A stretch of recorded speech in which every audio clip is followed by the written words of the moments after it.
Boa noite a todos e a todas. Sejam muito bem-vindos a mais esse evento da Escola Legislativa Paulo Freire. Quero anunciar e agradecer a presença do vereador José Couto de Jesus, vereador Sidney Pascotto.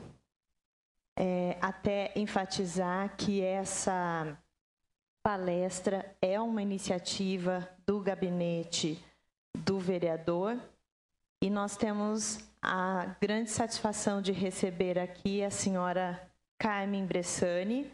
Ela é advogada formada pela USP, no Largo São Francisco, trabalhou na Receita Federal como auditora entre 1983 e 2012 e atualmente é aposentada. Ela foi diretora administrativa da Fundação ACEFAS, Fundação dos Servidores do Ministério da Fazenda, presidente do Sindicato dos Auditores Fiscais da Receita Federal e é coordenadora do Núcleo de Auditoria Cidadã da Dívida, Núcleo de São Paulo, que tiveram um trabalho bastante significativo na auditoria da dívida pública do Equador, a pedido do presidente Rafael Correia, onde foi possível uma redução da dívida daquele país em 70%. Eu quero dizer a todos também que os livros, trazidos pela senhora Carmen, eles estão aqui, eles vão ser vendidos para quem quiser adquiri-los no final da palestra, podendo obter também o autógrafo da senhora Carmen Bressani, para quem eu passo a palavra agora.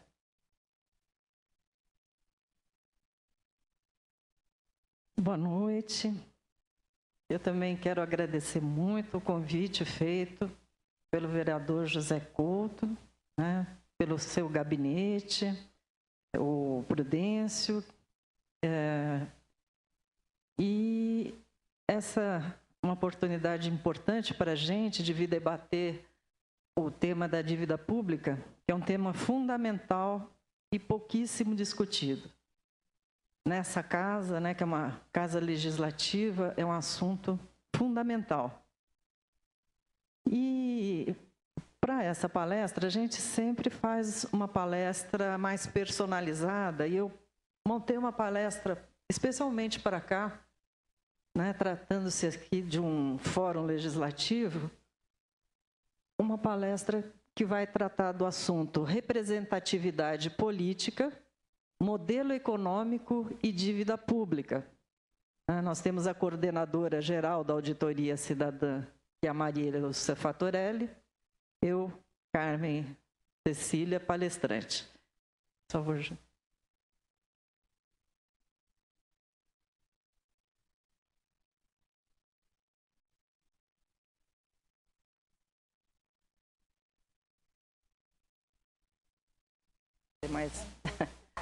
Bom,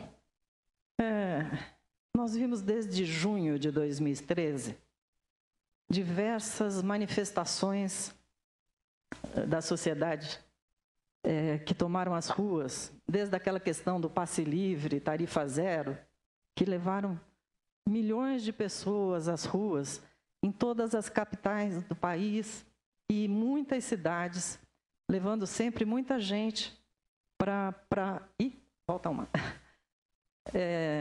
levando sempre muitas pessoas para as ruas. E de lá para cá, eu não sei como é que funciona aqui em Limeira, mas em São Paulo nós temos tido, desde então, inúmeras manifestações menores, e cada um reivindicando as questões mais diversas: moradia, saúde, educação, transporte. São inúmeras reivindicações da sociedade. Nós temos acompanhado e vivenciado essas manifestações e percebemos que, embora as reivindicações sejam bastante distintas umas das outras, a gente consegue encontrar um denominador comum de todas elas. Esse denominador comum é a insatisfação da sociedade, que sente que o país é um país rico, que circula muito dinheiro, mas o retorno social é muito pequeno. Então, esse é o denominador que a gente encontra em todos os movimentos sociais. E é um fato. O Brasil é um país que vive um grande paradoxo, né? Nós somos a 7ª economia mundial. Isso significa que aqui circula uma grande quantidade de dinheiro. Não é qualquer coisa ser a 7ª economia mundial. E, no entanto, com dados oficiais, né, nós somos a 3ª pior distribuição de renda do mundo. Ou seja, se por um lado circula muito dinheiro, por outro, né, essa 3ª pior distribuição de renda indica que esse dinheiro está na mão de poucos e que existe uma grande massa extremamente carente, que fica patente também na nossa 85ª posição no Índice de Desenvolvimento Humano, IDH, que é medido através da educação, da saúde e da renda per capita. E nós somos o 100º, 20º, 80º no ranking de crescimento econômico. O nosso crescimento é muito pequeno. Mesmo antes da crise mundial, se a gente pegava aqueles países do BRIC, né? Rússia, China, Índia, nós estávamos sempre bem atrás, crescendo muito pouquinho em relação a esses países. E, então, esse sentimento que a população leva às ruas, né, de que não tem retorno em bens, em serviço social, em serviço público, o equivalente a que ele sente que existe de dinheiro circulando, é muito verdadeiro. Veja esse gráfico aqui, foi elaborado pelo Sindicato dos Procuradores da Fazenda Nacional, o Simprofaz. Eles fizeram um levantamento, aqui está com os dados de 2011. Nesta coluna aqui é o Índice de Desenvolvimento Humano, IDH. E nessa outra aqui é a carga tributária. Veja onde está o Brasil. O Brasil está aqui, ou seja, a nossa carga tributária é bastante significativa, né? É bem grande. No entanto, o nosso índice de retorno social é baixíssimo, né? Medido pelo IDH. A gente vê que, por exemplo, o Chile tem uma carga tributária muito menor e, no entanto, um retorno social muito maior. Nós também temos países que têm uma carga tributária muito mais elevada que o Brasil, a Dinamarca, a Noruega, mas, no entanto, olha o reflexo do que se atende em termos sociais à população. E o Brasil está numa situação realmente muito complicada, né? Ele arrecada bastante, mas não retribui para a população na mesma proporção. Por favor. E quem é que financia a arrecadação tributária? Olha aqui. Quem mais financia o Estado são os trabalhadores. 52% da arrecadação vem dos impostos indiretos incidentes sobre o consumo de bens e serviços e da renda do trabalho. Aquele que é assalariado, que tem já direto o desconto do imposto de renda ali no seu holerite, né? O servidor público, o empregado de empresa privada. E quanto mais pobre, percentualmente, mais a pessoa paga. Porque o consumo, desde o cafezinho até o carro importado, passando pelos eletroeletrônicos, água, luz, tem uma grande carga tributária. E aquele cidadão que ganha pouco, que gasta todo o seu salário no consumo, é o que acaba pagando mais imposto. Porque você veja que um país onde existe uma grande especulação do capital tem uma pequena tributação, 15% só sobre a renda de capital. Por exemplo, os investimentos dos estrangeiros para compra de títulos públicos são absolutamente isentas de imposto de renda, de IOF, né? Então, nós tributamos pouco o capital. E o patrimônio, idem, né? Vou dar, por exemplo, um exemplo de falta de tributação, de problemas com tributação de patrimônio. Nós não temos o imposto sobre grandes fortunas e todos nós temos um carrinho que hoje é importante, um carro para a gente se locomover. Nós pagamos IPVA. Mas quem tem um helicóptero, quem tem um jatinho, quem tem um iate, não paga um centavo de tributo de equivalente ao IPVA. Nada, zero. Ele tem lá o seu jato, o seu avião, né? Porque o IPVA é sobre veículos automotores. E então, vocês vejam que quem financia mesmo é o trabalhador, é o assalariado, que mais financia os tributos, né? A arrecadação tributária. E aí o cidadão não vê o retorno disso.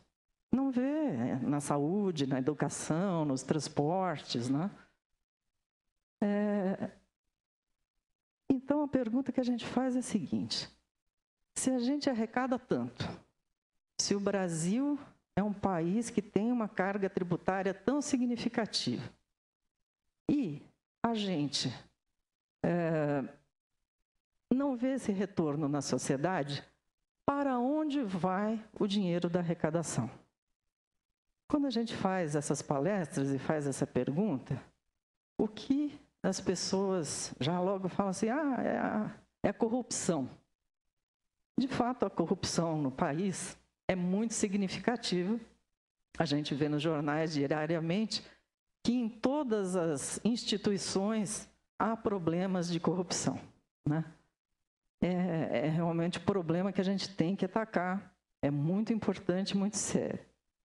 No entanto, a gente diz que antes dessa corrupção, que a gente chama corrupção de varejo, que sai toda hora nos jornais, existe um outro ralo que consome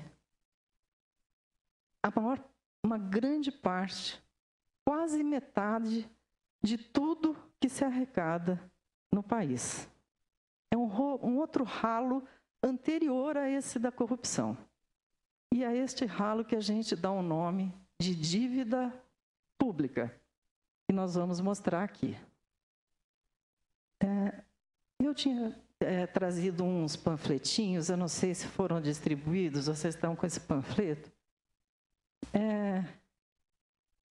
Isso aqui a gente chama a pizza, que a gente desenvolveu lá na Auditoria Cidadã. Nós só trabalhamos com os dados oficiais. Esse aqui, a fonte é o Senado Federal, né? Se você for lá no site do Senado Federal, vai encontrar todos os números lá, é um calhamaço de informações difíceis de você compreender. Então, o que nós fizemos foi pegar os dados com aquela linguagem difícil, econômico, e trazer numa linguagem mais simples, mais fácil, mais direta da gente compreender. O que é feito do dinheiro que vai para o país? Aqui nós temos, vocês têm aí nesse panfletinho, a gente já passou também. Esse aqui é o orçamento da União executado em 2013, é o que de fato aconteceu. Nós temos um total arrecadado de 1,783 bilhões.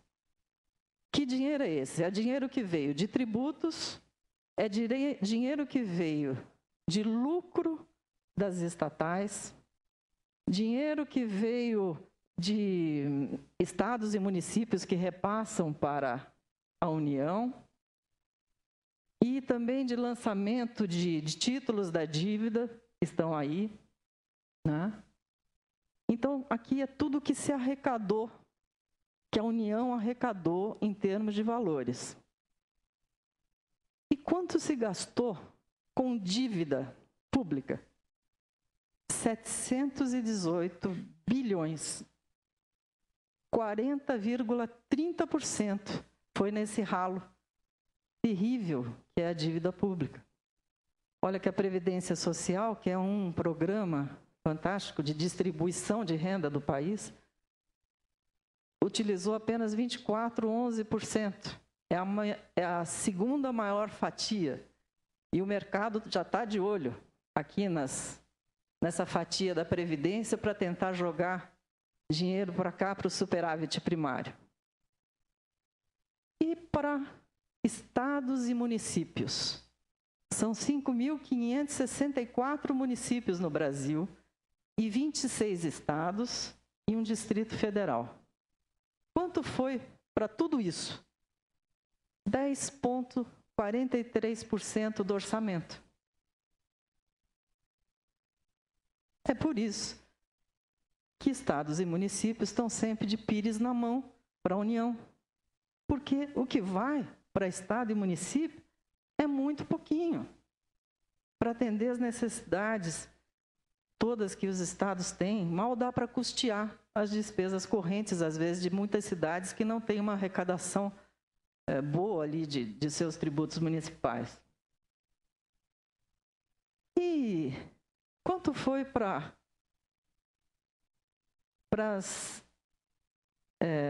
os serviços diretos, né? Nós temos aqui, olha, habitação, 0,00%, porque para chegar numa casa teria que correr mais umas 3 ou 4 para cá. Não chega a 0,00 para habitação. Teria que vir mais casas para poder aparecer algum número. Olha o percentual de habitação. Vamos ver, me ajuda a achar aí. Cadê a saúde? Saúde está aqui, ó. 4,29%. É a maior fatia que tem da saúde. Olha que irrisório. Educação, 3,7% do orçamento. O que mais que é interessante aqui? Olha, cultura, 0,05%. Né? Segurança pública. A gente viu um problema sério, investido 0,4%. Cadê saneamento? 0,04%. Né? Então, olhem bem isso e vejam que isso se repete a cada ano. Varia um pouquinho mais. Aqui, às vezes, dá 41, 42, varia um pouquinho esse percentual, mas fica sempre muito próximo disso.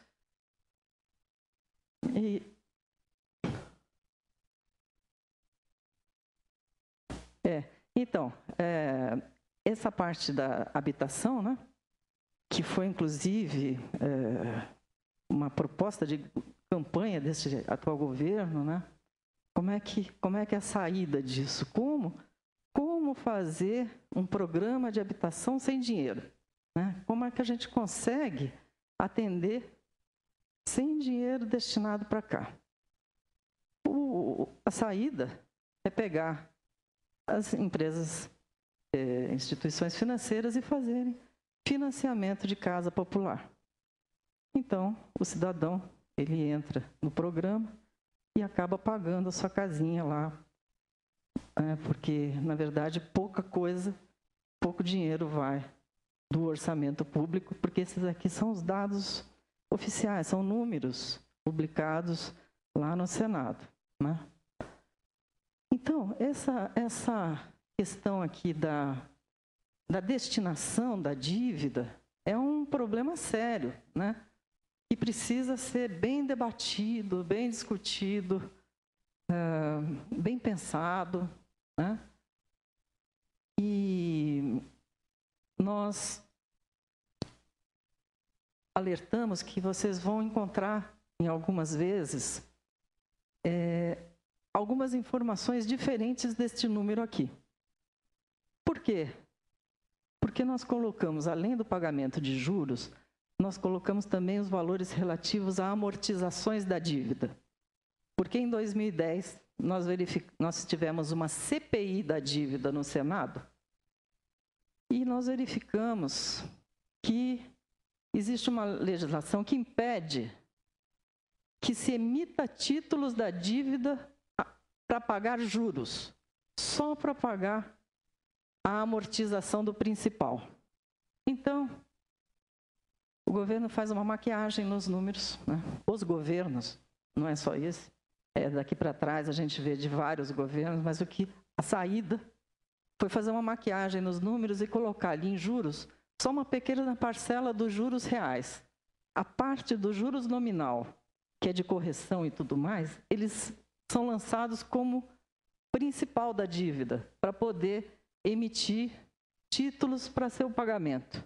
Títulos que estão lançados lá em cima, que o recebimento estão lançados lá em cima. Então, na verdade, essa amortização do principal não é só do principal. O principal tem nele embutido uma grande quantidade de juros. E para saber quantos juros tem aqui, só fazendo uma auditoria, né? Só fazendo uma auditoria. E quanto é que a gente deve? A nossa dívida interna estava, em dezembro de 2013, em 2,9 trilhões. E a dívida externa, em 485 bi, e na época que a gente fez o cálculo, o dólar estava girando em torno de 2,30, o que dá 1,1 trilhão. Somando um com o outro, nós temos uma dívida aí de 4 trilhões. 4 trilhões dá 82% do PIB. E aí também vocês vão achar números diferentes, né? Por que alguém, quando vocês olharem, poderão encontrar números diferentes? Porque aqui também se faz uma maquiagem. Por exemplo, exemplos de maquiagem. É uma coisa que é um termo que só existe no Brasil, chamado dívida líquida. O que é dívida líquida? Quando publicarem assim, dívida líquida, vocês já vão saber o que é, né? Que é o seguinte, por exemplo, eu faço um empréstimo num banco para comprar um automóvel. Eu empresto 50 mil reais num banco.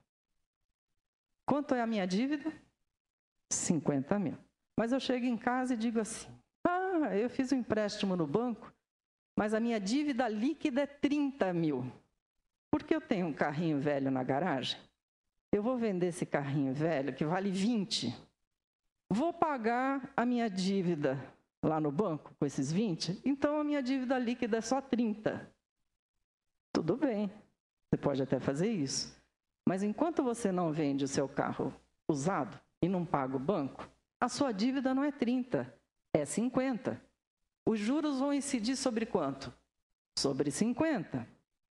E é isso o que acontece com a dívida líquida. Eles pegam a dívida e retiram algumas parcelas, como, por exemplo, as parcelas que os estados e municípios vão pagar para a União. Ora, enquanto o estado e o município não transferiu dinheiro para a União, enquanto aquilo não for pago lá em cima, o juros está correndo, não é sobre a dívida líquida, é sobre aquela dívida no momento. Então, se você usar esse artifício de dívida líquida, obviamente que o percentual vai diminuir do PIB. Então, eu estou dando essas explicações, porque se vocês encontrarem um percentual diferente, observem se não estão falando sobre dívida líquida, né? Nós estamos falando sobre uma dívida existente total. Também essa parte de juros reais e nominais, como eu havia explicado. Então, vamos ver como é que essa dívida ficou tão grande, né? O que aconteceu para a dívida externa e interna crescer tanto? Quais os fatos que aconteceram ao longo do tempo, né? Primeiro vamos falar aqui da dívida externa. Nos anos 70, a dívida do país era baixinha. Nós estávamos aí em algo em torno de 5 bilhões de dólares da dívida. Quando chegou na época...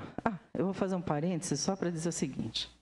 Essas informações que eu vou dar a vocês agora sobre a dívida externa e interna, a maior parte dessas informações nós conseguimos na CPI da dívida que ocorreu no Senado Federal.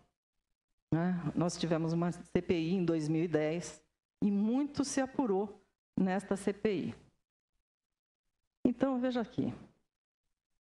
Lá no início dos anos 70, a dívida era pequenininha. Só que nesse período dos anos 70, que foi a quebra da paridade dólar-ouro, tinha muito dinheiro no mercado. Os Estados Unidos rodavam a maquininha lá e faziam muito dinheiro. E passaram a oferecer para vários países da América Latina, alguns países da Europa, para o Brasil, dinheiro em condições de grande vantagem. Começar a pagar lá na frente, juros pequenos de 4% a no máximo 6%. Então, nós fizemos aqui nesse período da ditadura vários empréstimos. Não só o país, mas várias empresas multinacionais se endividaram bastante naquela época, com essas condições vantajosas. Na época da CPI, nós pedimos esses contratos da década de 70. Não recebemos nem 20% de comprovação dessas dívidas. Não há. No Senado Federal, comprovação de 20% dessa dívida. É por isso que a gente fala da necessidade de fazer uma auditoria. A gente precisa saber o que a gente está pagando. Bom, então a dívida cresceu aqui, que a gente não sabe exatamente as razões para que foram essas dívidas, porque não tem o contrato, só uma parte deles. E quando chegou na década de 80, pararam de emitir tanto dinheiro, não emitiam mais tanto dinheiro. E aí o dinheiro ficou escasso no mercado internacional e os bancos, de maneira unilateral, subiram as taxas de juros, puseram as taxas de juros lá no alto. Esse foi um período muito delicado, não só para o Brasil, que é até chamado de década perdida, mas para vários outros países que ficaram em situação catastrófica. O primeiro país a quebrar foi o México, com esta ilegal elevação das taxas de juros unilateral das instituições financeiras. E quem chega no Brasil para socorrer, nessa época? O FMI, que impõe uma série de normas para o país. Não só traz o dinheiro, como diz, eu trago o dinheiro, mas eu vou dar uma cartilha aqui para vocês seguirem. E dentre essas normas, uma delas foi a estatização de dívidas privadas daquelas empresas multinacionais que estavam instaladas no Brasil, que se endividaram e ficaram com os mesmos problemas de taxa. Uma das exigências do FMI foi a estatização das empresas privadas.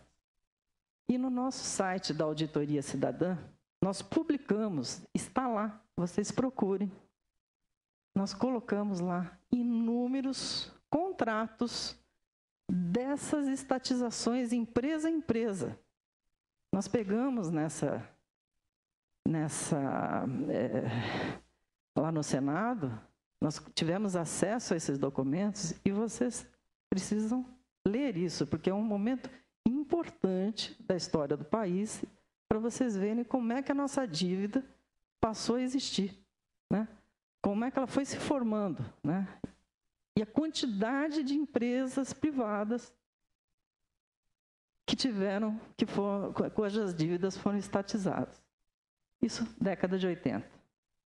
Quando chegou na década de 90, tivemos aí o plano Braid, que consistiu em emissão de títulos da dívida pública, que foi inclusive feito em Luxemburgo, porque ele contrariava totalmente as normas vigentes de mercado para emissão de títulos.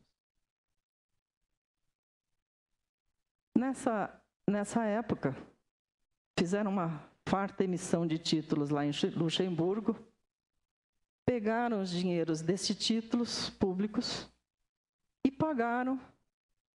O Brasil não pegou o dinheiro já foi direto para pagar esses contratos, vários desses contratos aqui da década de 80, né? Inclusive os de empresa privada que haviam sido privatizados.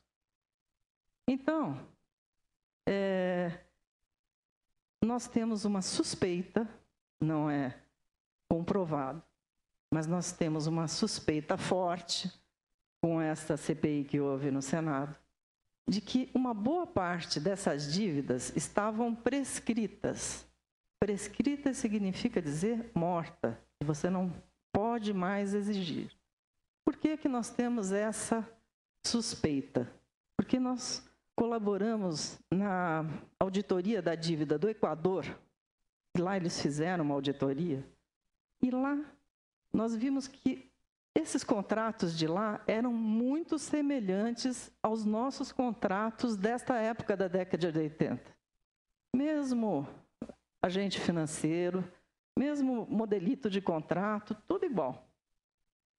E elas, lá no Equador, estavam completamente prescritas, e com essa auditoria que foi feita lá, a gente descobriu um documento do governo que abria mão da prescrição, né? Quer dizer, a dívida já estava baixada, inclusive, na contabilidade da instituição financeira credora. E ainda assim tinha o documento abrindo mão da prescrição. No Brasil, a gente precisaria de uma auditoria para ver se o mesmo fato ocorreu ou não aqui. Mas, pelo tipo de contrato, existe essa possibilidade. E esse plano Braid, né, que ocorreu aqui na década de 90, quitou aquelas dívidas. Então, vocês veem que nós vamos fazendo uns pacotes, né? Tinha aquela dívida aqui, faz uma empacotada, chega aqui, emite títulos para pagar isso, reempacota, de tal maneira que vai ficando cada vez mais difícil você ir apurando a origem da dívida. Cada vez que empacota, a coisa fica mais difícil. Quando tem essa queda aqui, é o pagamento que o Lula fez para o FMI, né? Que aí tem muita gente que fala, o Brasil não deve mais. Não, deve. Porque o que foi pago foi só a parcela do FMI, né? E não foi um bom negócio, porque a nossa dívida com a FMI girava em torno de uma taxa de até 6%.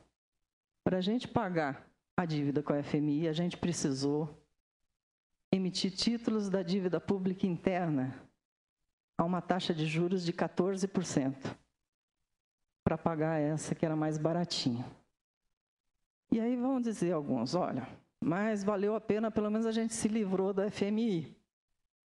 Não, a gente não se livrou do FMI, porque no dia que aconteceu esse pagamento, saiu no site do Ministério da Fazenda a informação de que, apesar do pagamento, as cláusulas de acordo com o FMI, todas as demais continuavam valendo, inclusive aquelas em que o FMI poderia continuar vindo ao Brasil, como continua até hoje, e tendo acesso e participando das normas econômicas do país. Então, não foi uma boa jogada. E a partir daí também tem um sistema que tem até hoje, vocês podem checar no site do Tesouro Nacional, de resgates antecipados com ágio. Isso a gente descobriu também nessa CPI do Senado. O que é resgate antecipado com ágio, né? É o seguinte, tem os títulos públicos lançados, que vão vencer daqui a 3 ou 4 anos. E eles têm um valor X a pagar. Aí o governo chama esses credores e diz, olha, eu vou, em vez de te pagar daqui a 3 a 4 anos, eu vou te pagar hoje. O que a gente pediria? Pediria um desconto, né? Porque vai pagar antes. Mas em vez de pagar com desconto, paga-se com ágio, paga mais. Então a gente viu aquilo e perguntou lá no Senado, mas para a equipe econômica, mas por que o Brasil paga mais? Chama para pagar antes e paga mais. Então, diz que é o seguinte, os credores internacionais, estrangeiros, têm uma expectativa de lucro. Né? Esses credores têm uma expectativa de lucro. E eles, às vezes, oscila, por exemplo, o câmbio, e isso vai frustrar a expectativa do credor. E eles não podem deixar o credor frustrado. É um absurdo, né? Nunca fez isso comigo, ninguém se preocupou com a minha frustração de aplicações e tudo. Mas é uma coisa que desde então acontece e continua lá no site do Tesouro Nacional. Tem lá até uma planilha para resgates antecipados com ágio. E dali para frente, a dívida sobe, né? E nós colocamos aqui nesse gráfico, que vai lá para cima, não só a dívida pública, como também a dívida de empresa privada, nós colocamos aqui no nosso gráfico, porque, como nós vimos, historicamente, está lá no site, há inúmeras vezes em que as dívidas privadas foram estatizadas e também o governo sempre avaliza essas dívidas privadas. Então, como avalista, em qualquer contabilidade, norma contábil do mundo, eles têm que ser considerados aqui. Então, o que a gente costuma dizer, né, é que a questão da dívida pública é uma questão extremamente séria, não é uma questão partidária, ela é suprapartidária. Você vê que ela passa pelo tempo, né? E é muito semelhante em vários países. Né? Nós, da Auditoria Cidadã, já estamos em contato com outros países da América Latina, da Europa, e verificamos que a trajetória desses países, né, e essas ocorrências são muito semelhantes, não só no Brasil, como em outros países. Né? Nós temos aí um sistema financeiro internacional e que a gente fica meio que subjugado, né? E a gente quase não tem conhecimento dessa sistemática. E a dívida interna, que já está batendo lá nos 3 trilhões. Né? Primeiro eu queria dizer para vocês que a dívida interna não é mais tão interna assim. Porque apesar dela ser emitida em reais, ela está em mãos, uma boa parte dela está em mãos de investidores estrangeiros. Né? Então, essa distinção de dívida interna e externa também já não é tão exata. E essa dívida interna, ela demonstra como a dívida pública não é uma dívida como aquilo que a gente entende como dívida. Porque nós pensamos assim, puxa, eu fiz lá meu empréstimo para comprar o carro, peguei o dinheiro para comprar o carro, né? E eu preciso pagar, né? Ou peguei um dinheiro para comprar uma casa, para fazer uma reforma, para fazer uma viagem, agora eu preciso pagar o dinheiro que uma vez eu peguei, né? Mas a dívida pública não segue sempre este raciocínio. Nem sempre você tem antes essa contrapartida de receber um dinheiro para empregar num hospital, numa escola. Não, às vezes é uma mera jogo contábil, juros sobre juros, e você não encontra essa contrapartida. Foi isso que nós verificamos nessa dívida interna. Nós não conseguimos encontrar a contrapartida desta dívida interna, que começou na época do Plano Real. Porque na época do Plano Real aconteceu aquela abertura de importações, né? Antigamente era tudo proibido, aí de repente você podia importar desde grampo de cabelo até um automóvel, tudo podia importar, né? Teve até muita indústria aqui que acabou sofrendo, né? Não conseguia competir com os preços dos produtos importados. E para você pagar essas coisas que estavam sendo importadas, você precisava de dólar, né? Porque o pagamento para o exportador lá de fora você tinha que fazer em dólar. E como captar? O real estava forte com o Plano Real, o real forte, taxas de juros interessantes, né, do mercado, eram taxas de juros altas. Os investidores estrangeiros vinham e compravam compram, né, esses títulos da dívida interna, lançados em reais. E o Brasil não tem controle de entradas de capital. Não existe nenhum mecanismo de controle de capital. É zero de controle. Então, chega uma hora, está muito interessante aplicar para lá. O que acontece? Tem um excesso de dólar. O Brasil fica com excesso de dólar. O que o Brasil faz com esse excesso de dólar? Compra títulos da dívida pública americana. Nós temos um estoque altíssimo de títulos da dívida pública americana. Só que a gente lança esses títulos a uma taxa de 14% e compramos títulos da dívida americana que está pagando nem 1% hoje, né? Mas nas melhores épocas pagava aí 2%, 3%, 4%. Então, a gente não tem controle de entradas de capitais. Então, é um mecanismo que foi criado e que a gente não conseguiu encontrar, né? Precisaríamos nos aprofundar até mais, só com uma auditoria. É por isso que a gente diz que precisamos fazer auditoria da dívida, porque a gente não encontrou uma contrapartida sequer da dívida pública interna.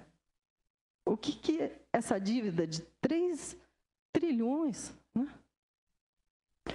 O que isso trouxe de bom para a sociedade, né? A gente precisa realmente fazer uma verificação, porque é muito dinheiro, é um valor enorme que a gente despende e a gente precisa saber por que a gente paga isso que a gente não achou. E quem é que lucra com todo esse sistema? Né? São os bancos. O sistema financeiro tem um lucro escrochante. É uma coisa absurda o lucro bancário. Inclusive, o Santander diz que só está sustentando toda a quebra lá da Espanha graças ao lucro que ele tem no Brasil, né? É claro, você não pode frustrar a expectativa do credor aqui, né? Os lucros chegam nesses patamares absurdos.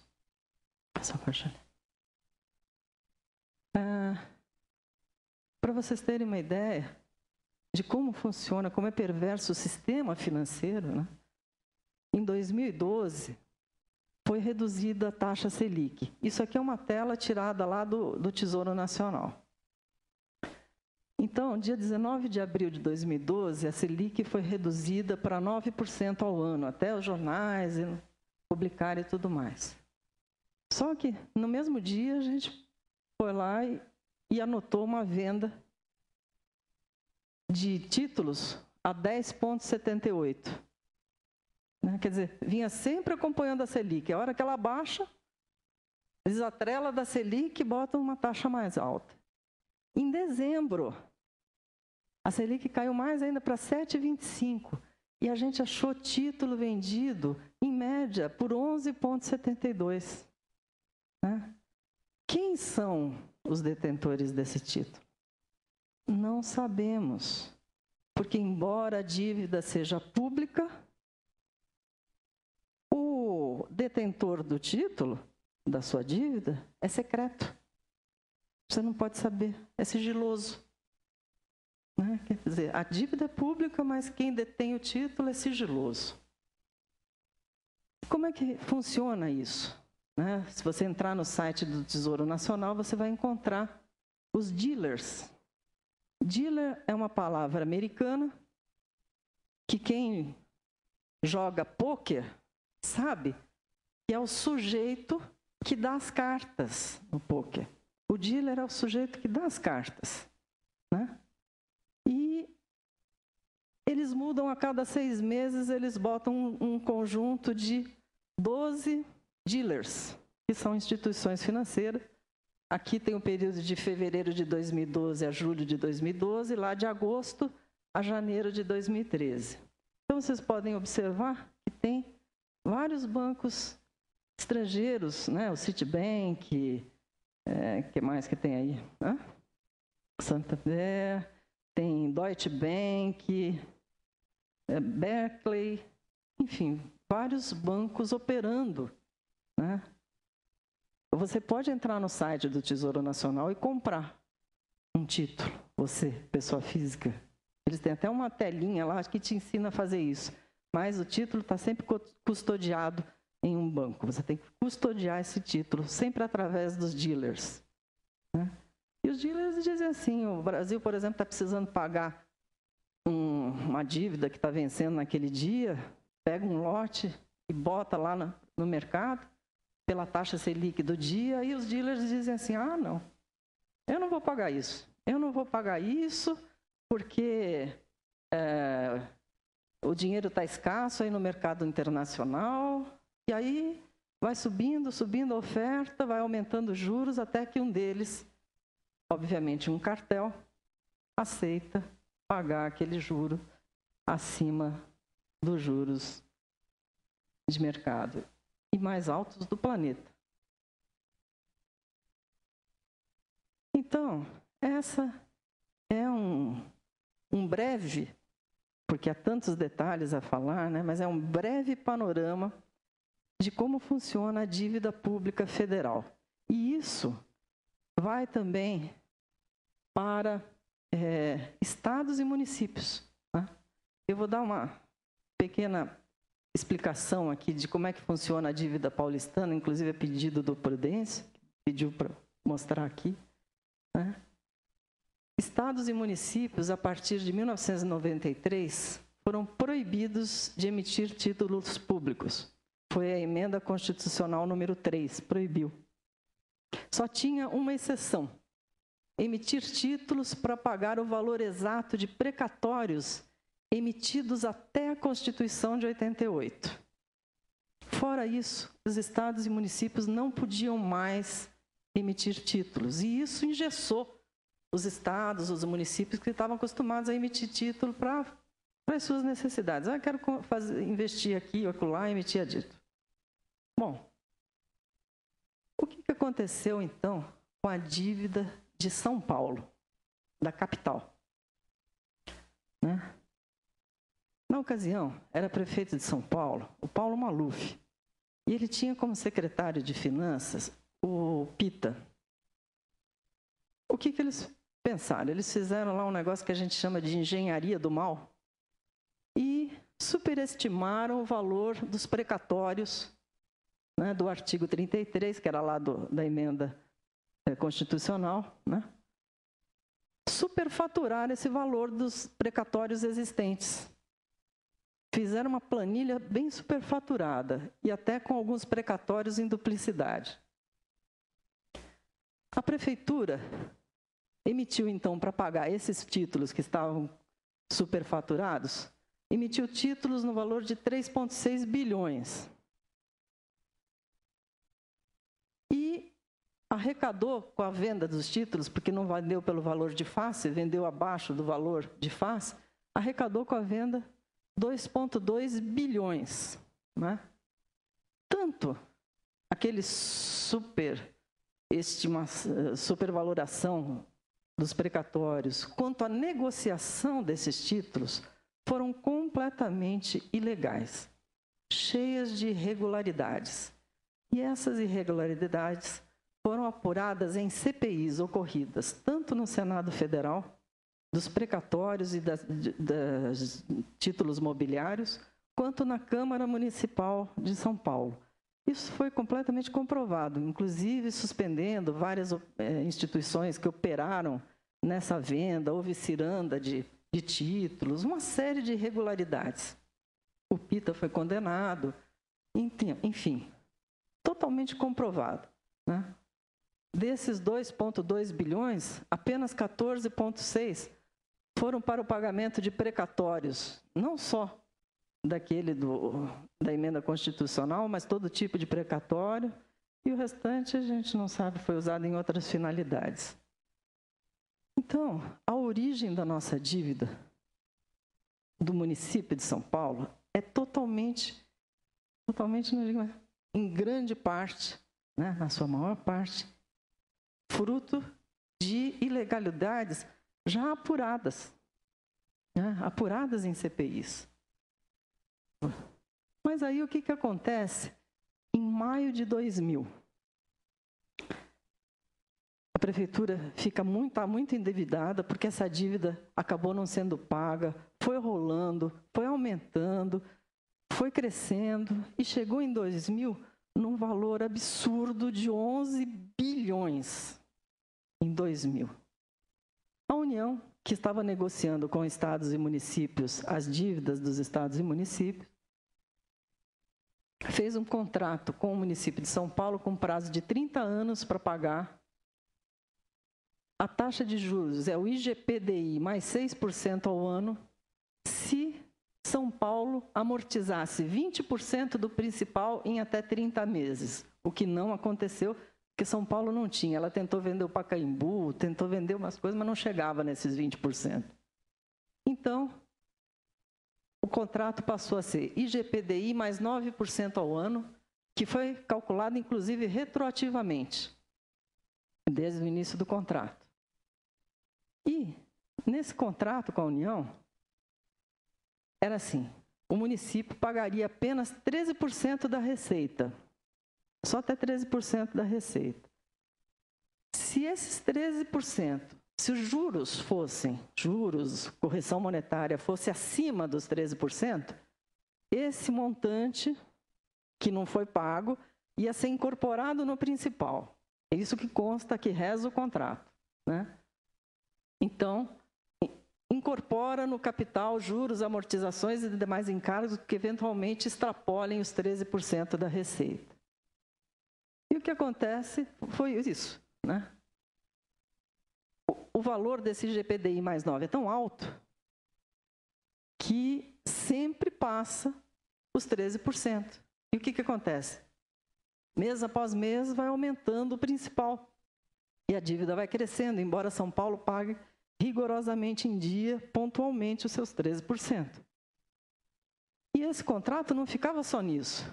Limitou gasto com pessoal, promoveu a reforma da Previdência dos servidores municipais, aumentando a alíquota de contribuição de 6 para 11, limitou as despesas com aposentados e pensionistas e pagava ainda uma comissão ao agente financeiro, que é o Banco do Brasil, para fazer toda a operação. Como é que ficou a dívida de São Paulo? Aquele valor financiado de 11 bilhões em 2000 foram pagos, até dezembro de 2013, 28 bilhões, mais do que o dobro. E em dezembro de 2013, a dívida de São Paulo era de 58 bilhões. Nós temos um parecer do Tribunal de Contas do município, cujo título é "A dívida paulistana é impagável". Não dá para pagar essa dívida paulistana. apesar de São Paulo pagar algo em torno aí de 3 bilhões por ano, quer dizer, todas as parcelas rigorosamente em dia. E eu lembro a vocês, lembra que eu falei de dívida líquida? Que o governo federal fala assim, a parcela que eu vou receber de estados e municípios eu tiro da dívida? É esse dinheiro aqui que o governo federal conta desses pagamentos, dessas dívidas, não só do município de São Paulo, do estado, mas de todos que têm esses contratos com a União. Vejam para vocês terem uma ideia, essa aqui é uma tabela que foi tirada desse trabalho do Tribunal de Contas do município de São Paulo. Eles fizeram essa tabela aqui.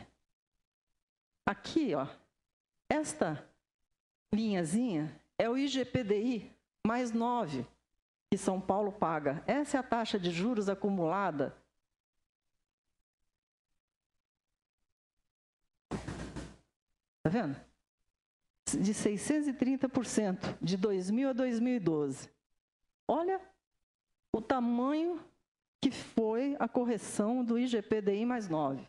Aliás, o IGPDI é um índice da Fundação Getúlio Vargas, não é nem oficial, é de uma empresa particular. E nem mede direito à inflação, mede uma expectativa de inflação. Né? A taxa Selic, que é uma taxa escorchante, que é usada para você penalizar quem, por exemplo, atrasa tributos, né? Olha, que a gente fala assim que é uma taxa altíssima, ainda é menor do que o IGPDI. É uma taxa absurda. Agora, a TJLP, que é a taxa de juros de longo prazo, que é a taxa com que se empresta, né, para Eike Batista, todo o pessoal que o Banco Central faz os empréstimos, é essa TJLP, olha como ela é baixinha, tá vendo? E o IPCA, que é o índice oficial de correção monetária do governo, é bem menor também. E nós pagamos para a União, o contrato vigente hoje é IGPDI mais 9%. Ora, nós somos uma federação. O dinheiro do contribuinte não tem o dinheiro do contribuinte federal, do contribuinte estadual, do contribuinte municipal. O dinheiro do contribuinte é um só. Né? Tanto é que estados, municípios e União não podem tributar um ao outro, porque ele está tributando o próprio cidadão. Como é Estado que a União cobra de um ente federado a taxa mais alta do planeta? Do planeta. Nós fizemos uma pesquisa, não existe no planeta uma taxa mais alta do que esta. Pelo menos nós não conseguimos encontrar. Né? Então, a União cobra isso, né, de um ente federado. Não pode dar certo mesmo, né? Não dá nem para pagar os juros e a dívida você fica pagando, e ela cada vez está maior. Olha, por favor. E a dívida do Estado de São Paulo também não é diferente. Né? Também tem um contrato de refinanciamento da União com o Estado de São Paulo, que foi feito em 1997. Naquela ocasião, a dívida mobiliária do Estado era de 20 bilhões. Eles pegaram os valores do Banespa, todas as dívidas do Banespa, no valor de 24 bilhões, e aqui as pendências da nossa Caixa, nosso banco, no valor de quase 6 bilhões, que dava então aquele valor total da dívida de 50, e fizeram um financiamento neste valor de 46 bilhões, porque aqui teve uns descontos nessa dívida mobiliária, então foi financiado um valor, em 1997, de 46 bilhões da dívida do Estado de São Paulo. Eu vou explicar para vocês que a Auditoria Cidadã da Dívida é uma associação nacional, mas o núcleo São Paulo é relativamente recente, nós não temos nenhum ano ainda. Mas, desde a nossa criação, nós pedimos toda a documentação para a Prefeitura de São Paulo e também para o do Estado, e passamos a estudar a dívida paulistana e do Estado de São Paulo. Como é que era o contrato? Como é que é o contrato do Estado de São Paulo com a União? Também prazo de 360 meses, juros IGPDI mais 6%, limite 13% da receita. Só que já no contrato da União, já estava previsto dentro do contrato a transferência para a União da Eletropaulo, da CESP, da FEPASA, né, a Companhia Energética de São Paulo, FEPASA, o CEAGESP e do Banespa.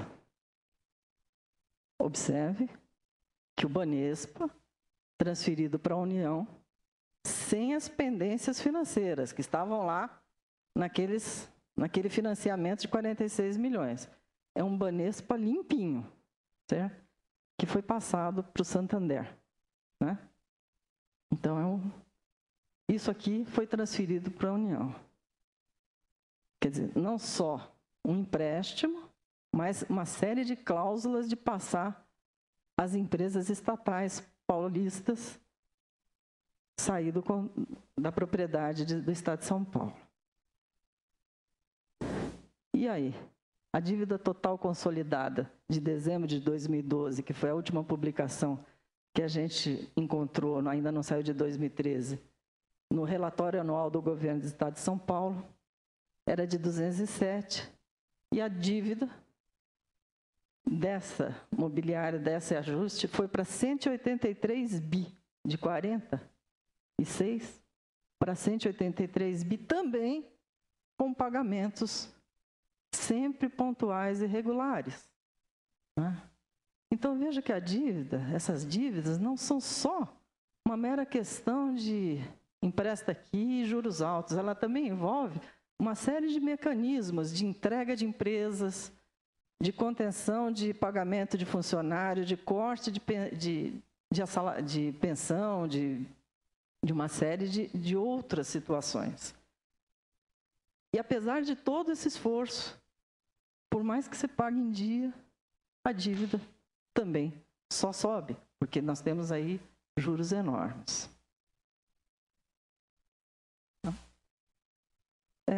Hoje, é tão absurda essa questão da dívida, que o próprio governo, não foi nenhum parlamentar, o próprio governo, a iniciativa do governo, colocou, era PL antes 263, que correu na Câmara e agora está no Senado Federal, o PL 99/2013, que pede uma revisão retroativa dessa dívida, da agora para trás, pela Selic.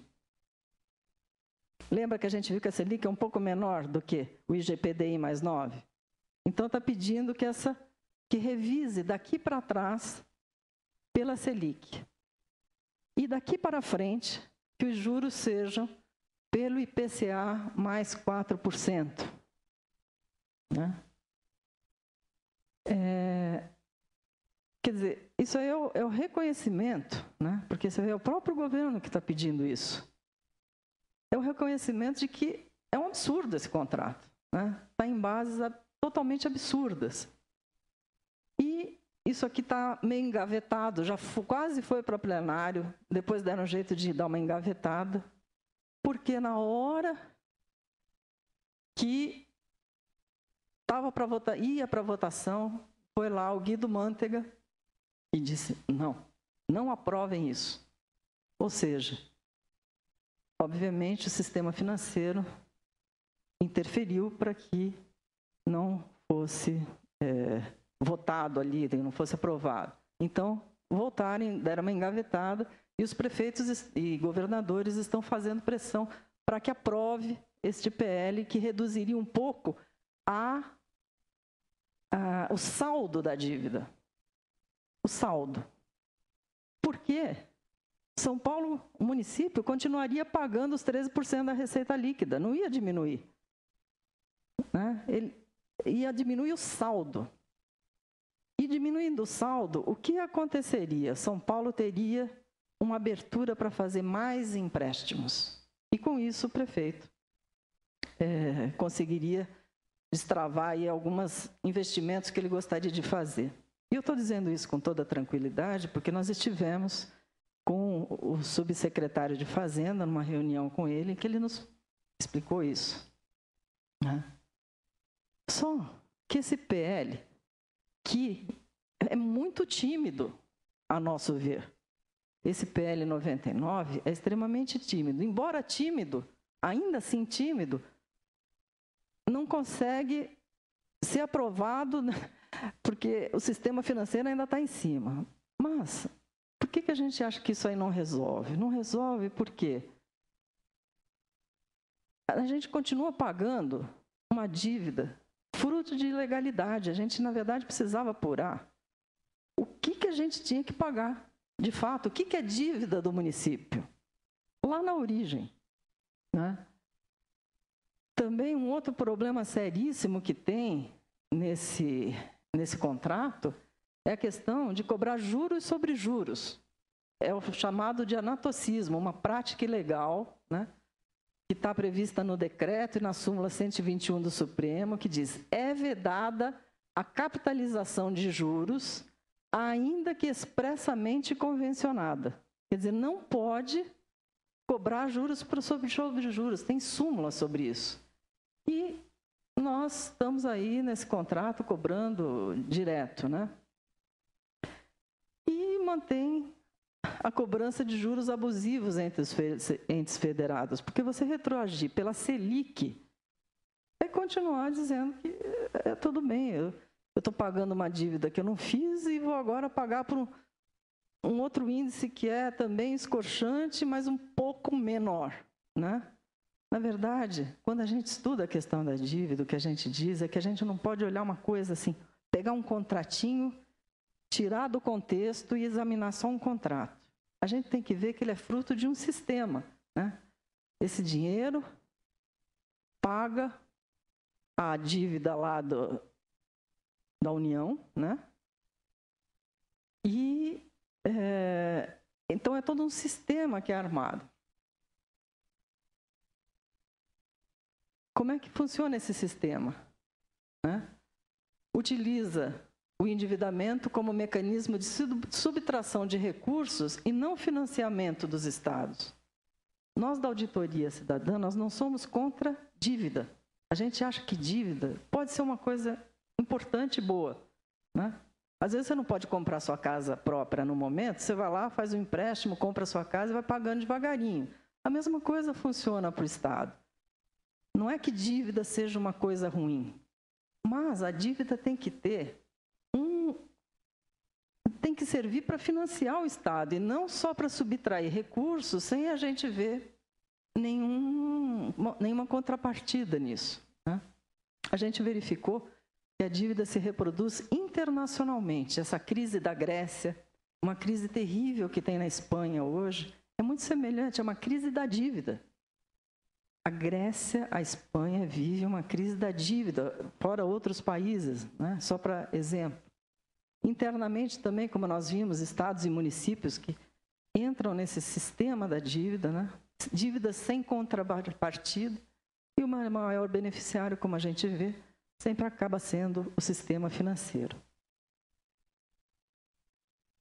Então, essa dívida acaba. Por que a gente está lá naquele... apesar de ser 7ª economia do mundo, estamos lá no 3º, pior distribuição de renda, 85º, a gente não consegue decolar, né? Porque essa dívida está impedindo um bocado isso, né? E a auditoria que a gente propõe é para saber de onde veio toda essa dívida pública, desde do seu nascedouro, né? Pegar aqueles contratos lá da época da década de 70, onde estão esses contratos? Para que serviu essa dívida? E vir trazendo de lá para cá, passo a passo, para ver quanto foi pago, né? O que tomamos emprestado, quanto já pagamos, o que realmente devemos, quem contraiu tantos empréstimos, onde foram aplicados os recursos, quem se beneficiou desse endividamento, qual a responsabilidade dos credores e organismos internacionais nesse processo. A gente precisa saber isso, né? E isso a gente só pode saber se a gente fizer uma auditoria, uma análise detalhada de passo a passo de toda a documentação a respeito. Júlia? A Júlia é colega também do Núcleo São Paulo da Auditoria Cidadã da Dívida, né? Júlia Piero, que está aqui acompanhando. Essa auditoria que a gente fala, que a gente pede que seja feita, não é uma coisa que a gente inventou. Ela está na Constituição. Ela está no artigo 26 das disposições transitórias da Constituição. Ela está... Então, olha, ela está prevista na Constituição de 88, né? E nós tivemos aquela CPI, foi um passo importante, mas ela deu vários documentos que dão pistas e nos ajudaram a ter um entendimento melhor, mas só uma auditoria poderia nos dar isso. O relatório desta CPI, né, que também está no site, vocês entrarem, vocês vão encontrar no site, e também, nessa última publicação da Auditoria Cidadã, nós também temos um apêndice com o relatório da CPI, que nós encaminhamos ao Ministério Público. Né? Só que ele também está engavetado no Ministério Público. A gente tem pedido, tem acompanhado, né? Mas está difícil de sair da gaveta, que a gente demonstra ali, né, a necessidade do cumprimento dessa norma constitucional para que façamos essa auditoria da dívida. E o que nós achamos que é importantíssimo é começarmos uma discussão e divulgação da questão da auditoria, porque pouca gente fala da auditoria, não, da dívida, porque pouca gente trata desse assunto, né? Não é um assunto primeiro que é uma questão econômica, é difícil você, às vezes, conversar sobre isso. É cansativo, dá sono, tem termos mais difíceis, não é tão simples de você, às vezes, acompanhar. A gente tenta fazer a coisa mais simples possível, mas ainda assim não é tão fácil de acompanhar, mas a gente precisa levar essa informação do que realmente acontece com essa questão da dívida. E, como já foi falado aqui, né, nós tivemos no Equador, em 2009, o presidente Rafael Correa, que não era presidente antes disso, ele foi nomeado pelo presidente anterior como ministro da Fazenda lá do Equador, chegou lá, tomou posse e puseram na mesa dele um pagamento lá de dívida. Ele olhou aquilo e falou: eu não vou pagar isso aqui está errado. Aí o pessoal falou: não, você tem que pagar, você tem que pagar. Aí ele falou: não pago. Você não paga, então você está demitido do cargo de ministro. Ele falou: pode me demitir, mas eu não pago.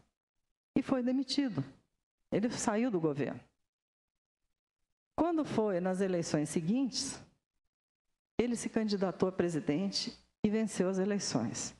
E o primeiro ato do presidente Rafael Correa foi pedir uma auditoria da dívida. E convidou membros da sociedade civil para participar disso e membros de várias entidades internacionais que cuidam da questão da dívida. E aqui, a Maria Lúcia Fatorelli, que é a coordenadora nacional da Auditoria Cidadã, foi para o Equador para colaborar nesse trabalho de auditoria feito no Equador. Enfim, acharam mil coisas, como, por exemplo, aquele documento que eu falei, que abria mão lá da decadência das dívidas, enfim, achou mil questões. Levantaram direitinho, passo a passo, e o Rafael Correa fez uma proposta para os detentores dos títulos públicos, né? E disse: olha, eu encontrei isso. Está aqui o relatório do que nós encontramos com a auditoria.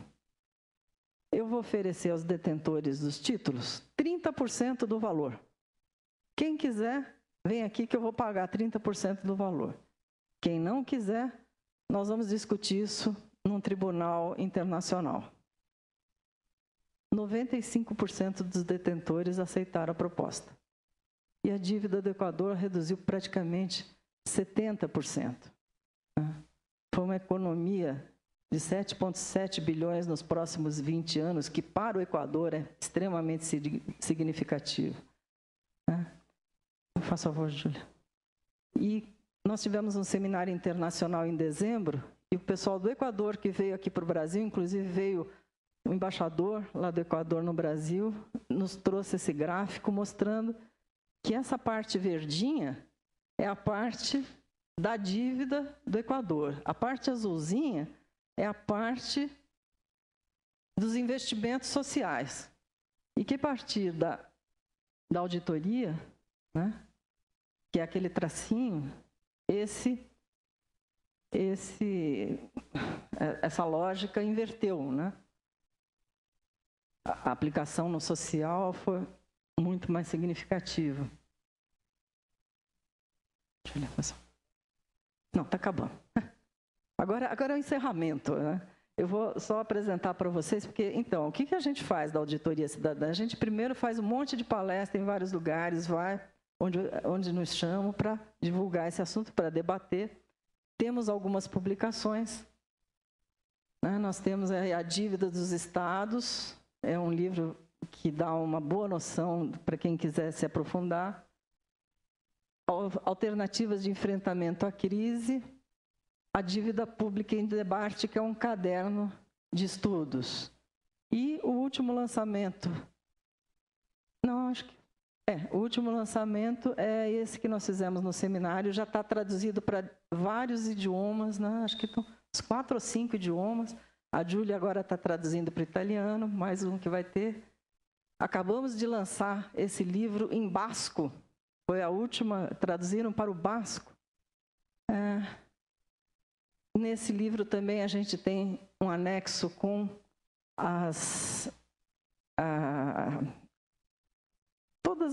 o relatório final da CPI, que foi encaminhado para o Ministério Público.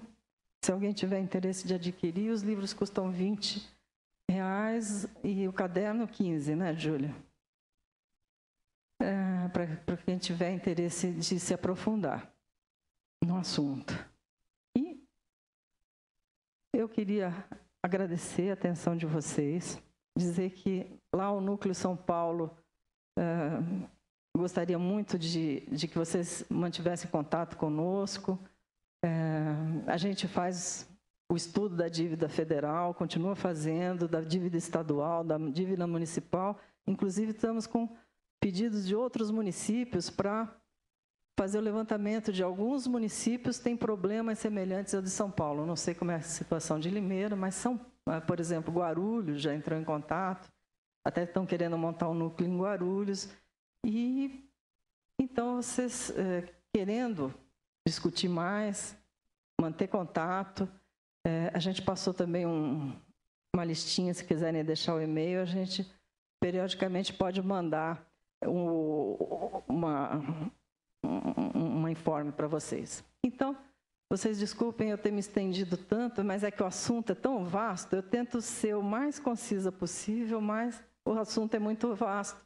E é o que eu pude trazer, então, para vocês. Agradeço muito aí a presença e estou à disposição para as perguntas, se houver.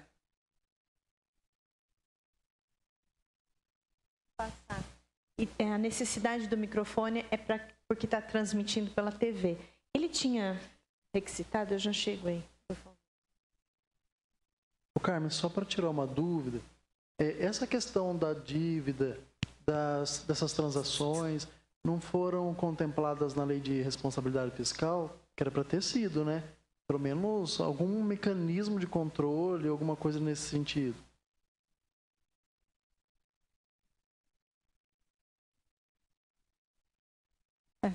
Alô? Alô? Alô? Então, a lei de responsabilidade fiscal só serve para estados e municípios, não serve para pagamento de dívida. Está excluída da lei de responsabilidade fiscal. O pagamento da dívida precede a tudo. Primeiro paga-se a dívida, sem que ela esteja contemplada na Lei de Responsabilidade Fiscal. Não tem limite. Não tem limite, não tem regra. Não abrange, não está abrangida na Lei de Responsabilidade. É soberana e anterior a tudo. Bom, então a pergunta está até ligada com a dele também, de alguma maneira, né?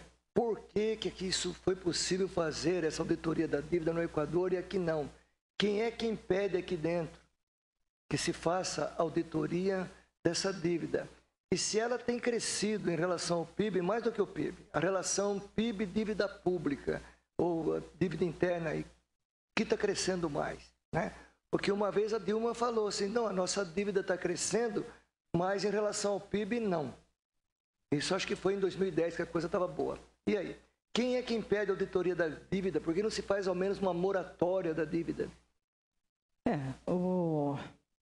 uma pergunta... Quais são as forças que impedem isso? Então, as forças... Será que eu vou parodiar Jânio Quadros se eu dissesse que são forças ocultas? Mas é um sistema muito forte. Esse sistema financeiro internacional, não é só no Brasil que a gente vê isso. Agora, recente, na Espanha, a gente viu que teve uma marcha de milhões e milhões de pessoas que saíram de todos os pontos da Espanha e foram para Madrid. Não ficou até muito noticiado, mas quem entrou pela internet conseguiu, e dá para levantar pela internet a quantidade de gente. Tem muitos movimentos como vamos ocupar. A Espanha está numa crise terrível, crise da dívida. E um povo bem mais consciente do que o nosso, que existe uma dívida.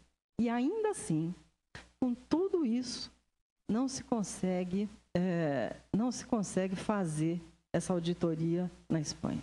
Na Grécia, tivemos na Grécia, lá na Grécia. A crise da Grécia é uma coisa terrível, né?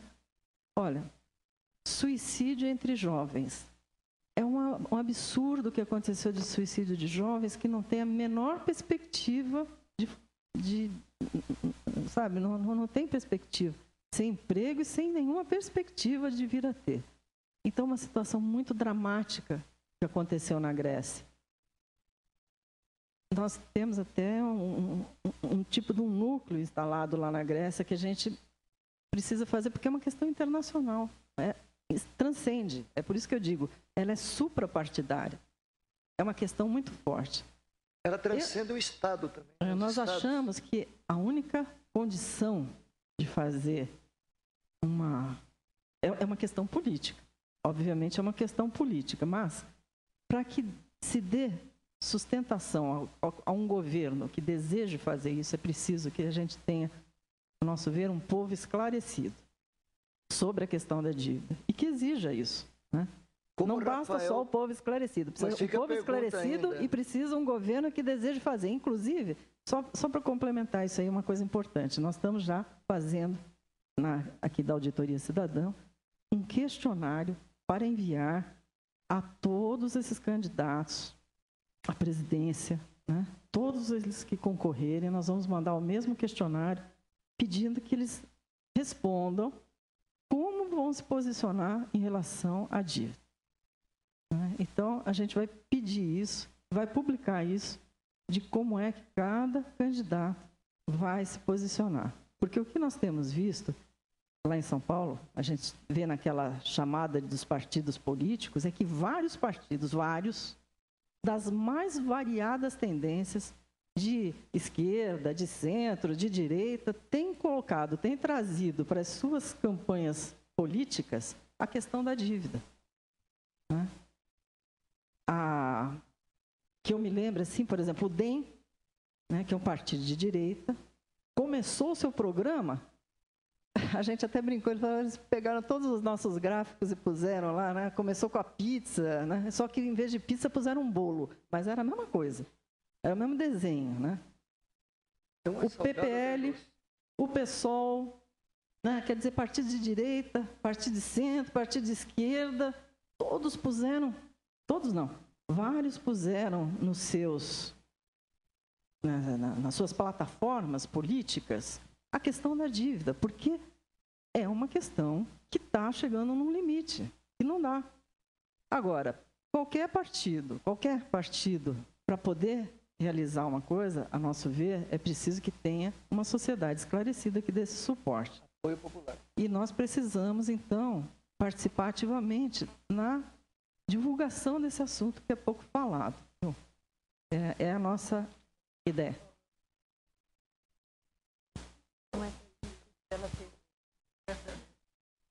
É engraçado quando a senhora fala da questão da divulgação, porque eu acho que é uma conivência da mídia em relação à não divulgação desses dados. Porque, por exemplo, a senhora falou da CPI da dívida. Eu não sabia que ela tinha existido, sim, eu não acompanhei.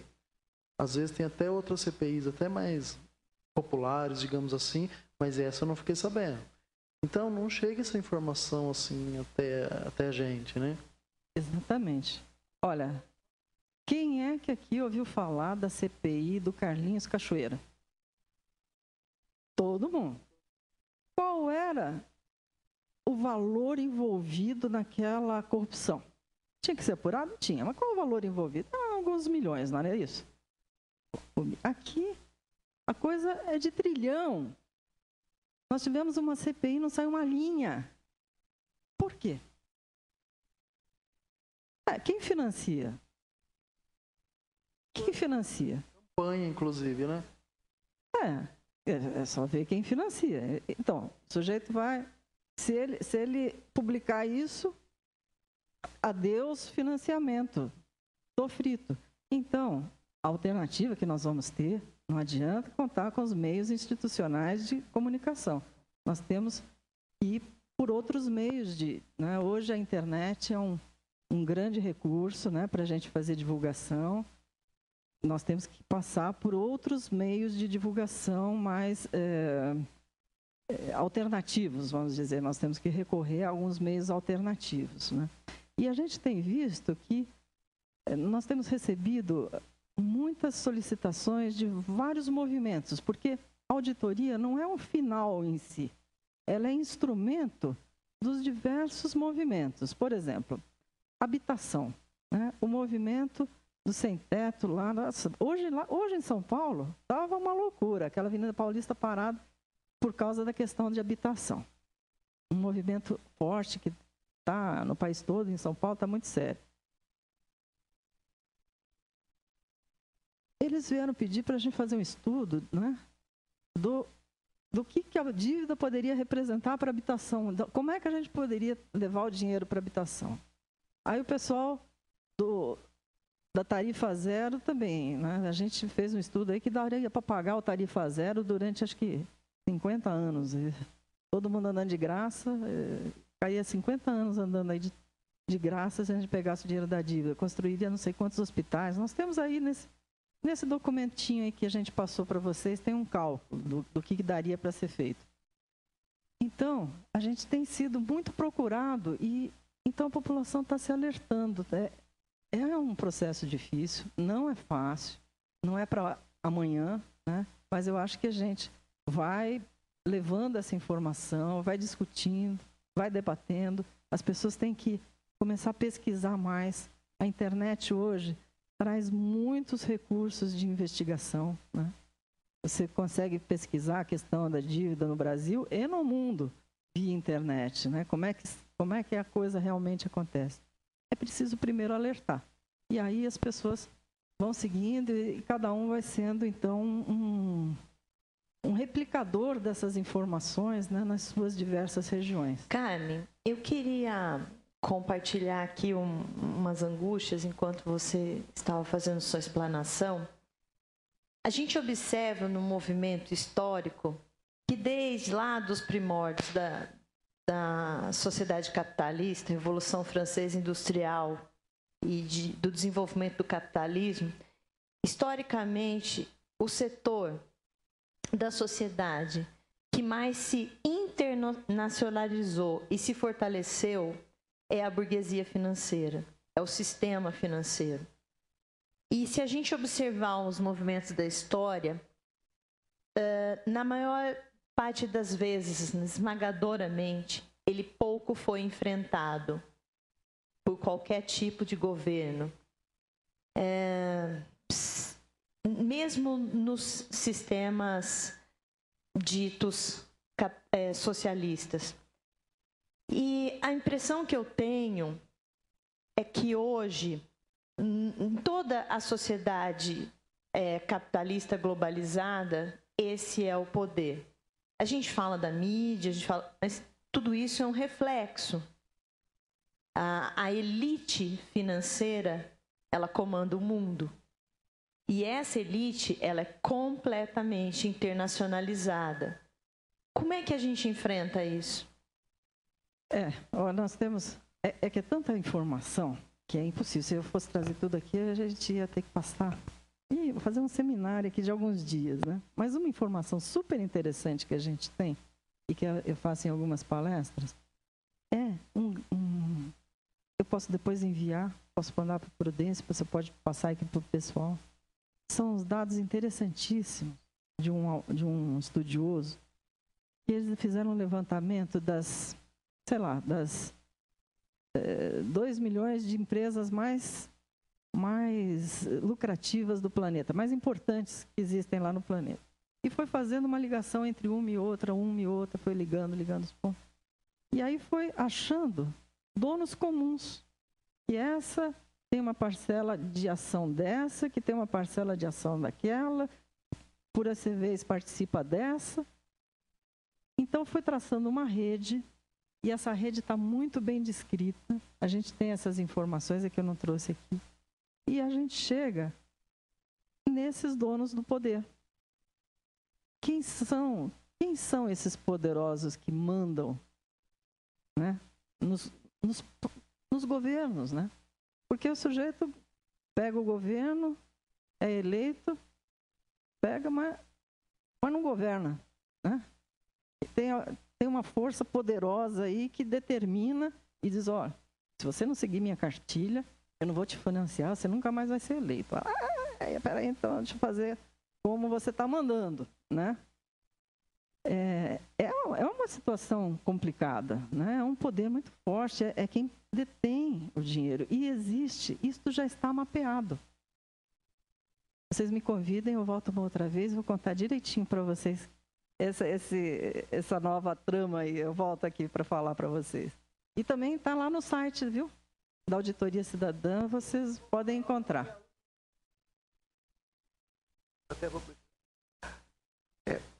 Nós podemos supor que se a Dilma tivesse o mesmo ímpeto do Rafael Correa, ela enfrentaria forças muito mais poderosas do que ele enfrentou devido à importância geoeconômica do Brasil?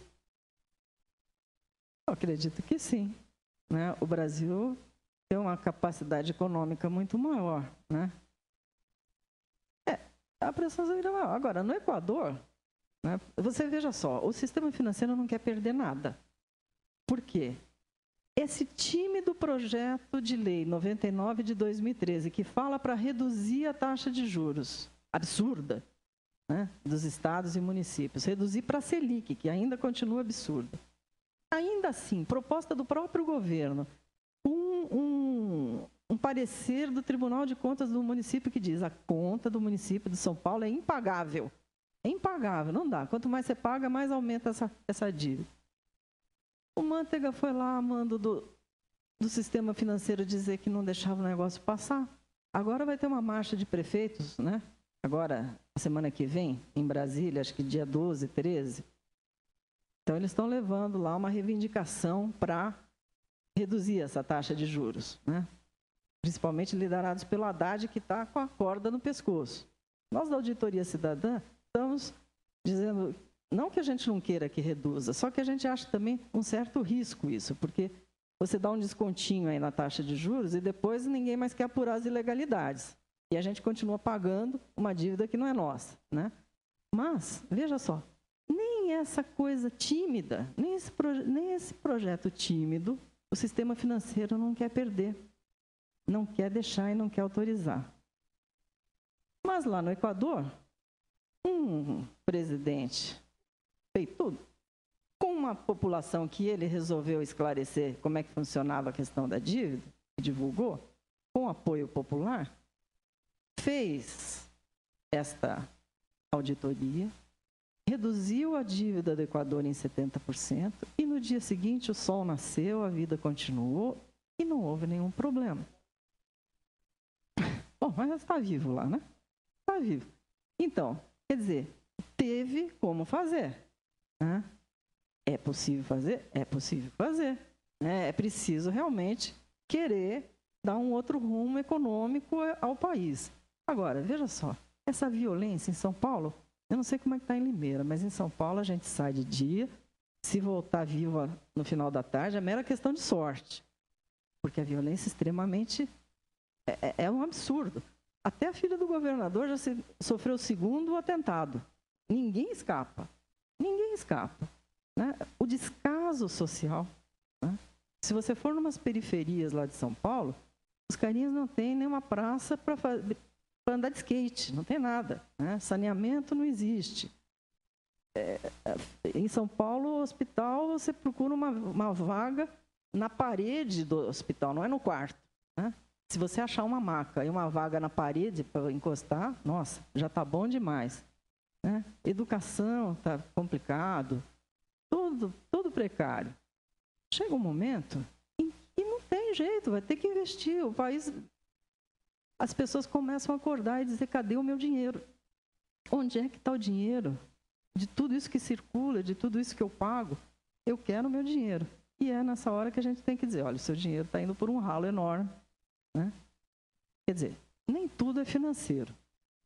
Eu digo que o Brasil sofre de dois problemas. Um, desse modelo econômico totalmente equivocado que a gente tem. E o segundo, uma questão moral, né?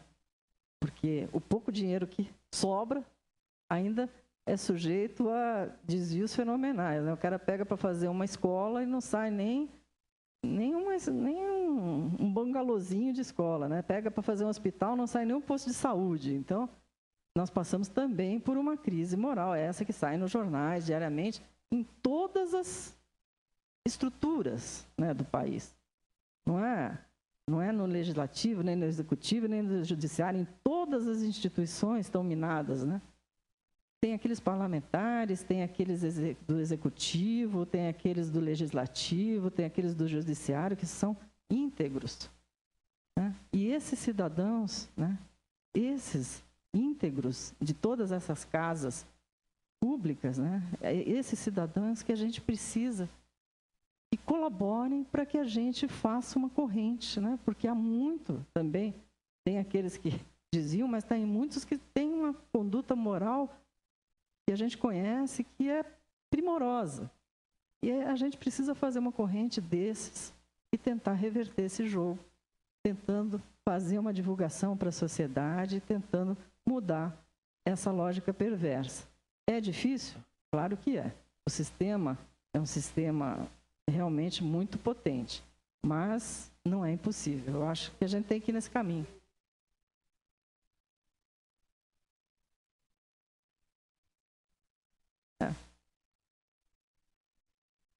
Mas a gente tem que ir fazendo aqui, quem sabe, né, a América Latina faz um banco diferente, um banco que possa financiar sem essas taxas escorchantes, um banco que seja realmente para investimento, né? Que a gente possa ter valores, que a gente possa pegar dinheiro, mas para investir na sociedade. Então, são caminhos que existem, né? Até chamado Banco do Sul. Então, são caminhos alternativos que a gente precisa ir traçando para que a gente possa seguir uma política que seja, de fato, voltada para a sociedade. Né? Uma sociedade cuja dívida social está muito maior do que a dívida pública. Né? Carmen, a minha pergunta é a seguinte. Aí a gente pode deduzir, por tudo que você falou, que no caso, em São Paulo, tem o impostômetro, né? Então deveria ter o dividômetro. A gente já tem o dividômetro também, a gente está fazendo dividômetro. Porque exatamente. Tudo vem da dívida, se for analisar, né? É isso mesmo. Nós já estamos bolando o dividômetro, rolando segundo a segundo. Porque para 2014, a previsão de gasto com a dívida é de 1 trilhão. Né? Se mantivesse 1 trilhão, a gente divide 1 trilhão por 360 dias, dá 2 bilhões por dia. O estádio do Itaquerão, eu sou corintiana, Mas eu tenho que dizer que o estádio de Itaquerão está custando aí 1 trilhão. Né? E 2 trilhões são 2 Itaquerões por dia. 2 Itaquerões por dia que movimenta essa questão da dívida. É muito dinheiro. Só a gente tentando fazer uma relação de o que é 1 trilhão. 1 trilhão, não, desculpe, 1 bilhão. Né? O Itaquerão está custando 1 bilhão. Então, são 2 Itaquerões por dia. Só a gente fazendo essas comparações para a gente saber o que é 1 bilhão. O que é 1 bilhão? É muito dinheiro, eu não consigo nem pensar o que é. É um Itaquerão. São 2 Itaquerões por dia que essa dívida movimenta. Entre amortizações, juros, correção, né? Juros reais, juro nominal, tudo. É isso que movimenta. E é sobre isso que a gente tem que falar. Sobre isso que a gente tem que estar atento. Porque atinge a tudo, né? Essa dívida federal evita que o dinheiro chegue aqui em Limeira.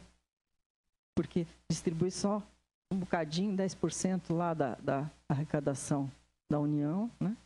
E aí fica lá o prefeito implorando um dinheirinho a mais para fazer uma obrazinha aqui, uma obrazinha acolá. Energia, que está tendo apagão em tudo quanto é lugar. Quanto foi para a energia? 0,08%.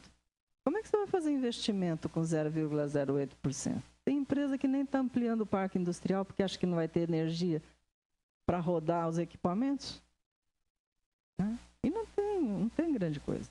Então, gente, é isso. E eu reitero o convite para que vocês entrem em contato conosco, para a gente mandar informações. De vez em quando a gente faz algumas reuniões abertas também.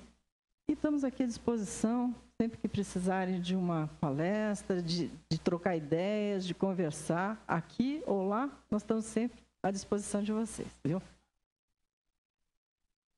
Bom, em nome da Escola Legislativa, do presidente da Casa, Rony Costa Martins, eu queria agradecer muito a presença da Carmen, agradecer muito a iniciativa do vereador, do gabinete, né, José Couto de Jesus, o Prudêncio.